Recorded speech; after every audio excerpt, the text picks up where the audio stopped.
the girl was woken by a loud rumbling outside. She quickly got up to check, but could not find her father. On the television, there was an urgent news report. Just then, the neighbor's dog ran to her door, as if asking for help. She opened the door to see what was going on. The dog seemed frightened and began barking. Curious, the girl went to the neighbor's house. She was shocked to see blood all over the floor. She almost slipped, then saw the old man lying on the ground, barely breathing. When she moved closer to check, she noticed the old woman, who had been paralyzed for years, eating something. The old woman slowly stood up and rushed toward the girl. The girl turned and ran. At that moment, her father and uncle arrived. The old woman, still chasing, fell to the ground but quickly got back up and charged at them again. Her father struck her with a wrench and knocked her down. They immediately got in the car to leave the city. Infected people kept rushing toward them. The girl had no idea what was happening until her father told her it was a long-spreading cordyceps fungus, which had infected most people in the city. On the roadside, someone waved for help. The uncle wanted to stop, but the father refused. No matter how the girl begged, her father said no.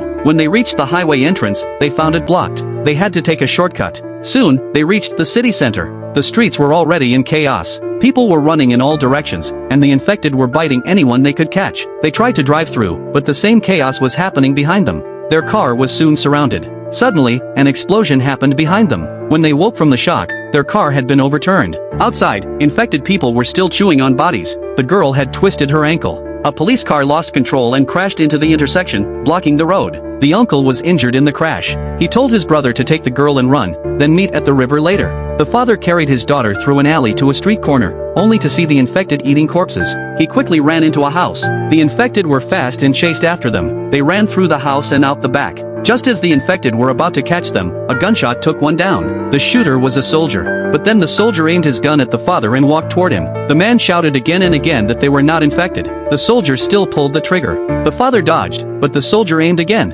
At that moment, the man's brother arrived in time. The father was only slightly injured, but the girl had been shot. Seeing his daughter in pain, the man was heartbroken. In the end, the girl died. 20 years later, the place had become a wasteland. The few survivors could only live hidden behind concrete walls, struggling to stay alive.